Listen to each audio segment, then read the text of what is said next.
Shalom dan selamat pagi. Perkenalkan, nama saya Penera Munaha dengan NIM 3122102 dari Prodi Pendidikan Biologi. Di video kali ini saya akan menjelaskan tentang etika bisnis dan etika bisnis Kristen. Konsep etika Kristen dan etika non-Kristen. Etika Kristen menurut MC Clarendon, CR, adalah mengacu pada teori-teori dari gaya hidup Kristen. Sedangkan Hill mendefinisikan etika Kristen sebagai aplikasi dari nilai-nilai Kristiani terhadap proses pengambilan keputusan itu. Dari definisi di atas ternyata ada sebuah perbedaan fundamental antara etika Kristen dan etika non-Kristen, yaitu pada acuan dasarnya. Etika non-Kristen mengacu pada nilai dan norma yang berlaku pada masyarakat tertentu dalam waktu yang tertentu dan dapat berubah. Sebaliknya, etika Kristen mengacu pada kebenaran prinsip-prinsip firman Tuhan yang berlaku secara universal dan tidak akan pernah berubah. Dengan kata lain, etika non-Kristen mempunyai dasar kebenaran yang relatif, sedangkan etika Kristen mempunyai dasar kebenaran asali yang kekal. Dengan adanya perbedaan yang mendasar antara etika non-Kristen dan etika Kristen, apakah ada perbedaan serupa antara etika bisnis dan etika bisnis Kristen? Etika bisnis dan etika bisnis Kristen, sebelum mengulas lebih jauh, ada baiknya kita meninjau pengertian dari etika bisnis terlebih dahulu. Etika bisnis merupakan studi yang dikhususkan mengenai moral dan benar dan salah. Studi ini berkonsentrasi pada standar moral sebagaimana diterapkan dalam kebijakan institusi dan perilaku bisnis. Etika bisnis merupakan studi standar formal dan bagaimana standar itu diterapkan ke dalam sistem dan organisasi yang digunakan masyarakat modern untuk memproduksi dan mendistribusikan barang dan jasa, dan diterapkan kepada orang-orang yang ada di dalam organisasi.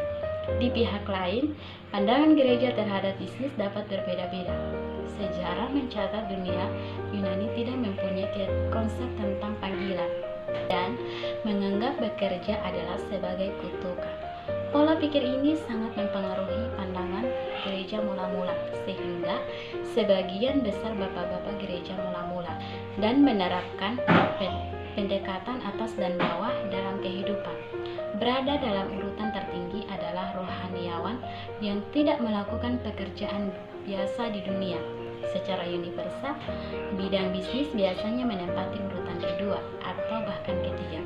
Pada abad ke-15, hanya para rohaniawan yang dianggap menerima panggilan, sedangkan orang percaya lainnya dianggap tidak mempunyai panggilan. Pandangan ini mulai berubah ketika Martin Luther dan diikuti John Calvin dan kaum Puritan mengungkapkan bahwa kita tidak memilih, kita dipanggil, dan kita semua dipanggil. Pandangan para reformator benar-benar menjadi dasar bagi bisnis yang dilakukan oleh orang percaya dan membongkar pandangan umum yang selama ini salah kaprah, karena panggilan telah disekulerkan di dunia dan disakralkan di gereja. Dengan kegamangan sebagian gereja dalam menyikapi bisnis seperti yang diungkapkan di atas, merupakan hal yang lebih sulit untuk berbicara tentang etika bisnis. Oleh karenanya, penulis mengambil sikap berdasarkan referensi dari buku-buku dari Paul Stevens, Michael Beer, Robert Banks, dan Gordon Smith, bahwa melakukan bisnis adalah panggilan dari Allah dan sama nilainya dengan panggilan-panggilan yang lain, termasuk panggilan sebagai hamba Tuhan. Rupa-rupanya dengan pengertian bahwa melakukan bisnis adalah panggilan dari Allah sendiri, John Maxwell memberikan sebuah pernyataan yang cukup mengejutkan, bahwa etika bisnis Kristen tidak ada.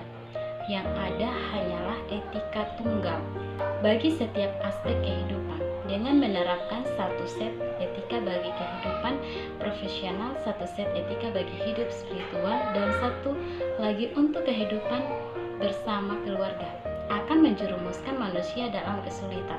Dari penjelasan ini, kita mendapati bahwa etika bisnis Kristen sebenarnya bukanlah sekedar mengaplikasikan prinsip-prinsip, nilai dan norma Kristiani dalam bisnis, melainkan suatu aplikasi dari perubahan hidup orang percaya yang memancarkan dari dalam keluar. Perubahan hidup itu merubah seluruh aspek hidup pribadi dan menjadi semakin serupa dengan karakter Kristus. Sekian dan terima kasih dari presentasi saya. Salam dan terima kasih.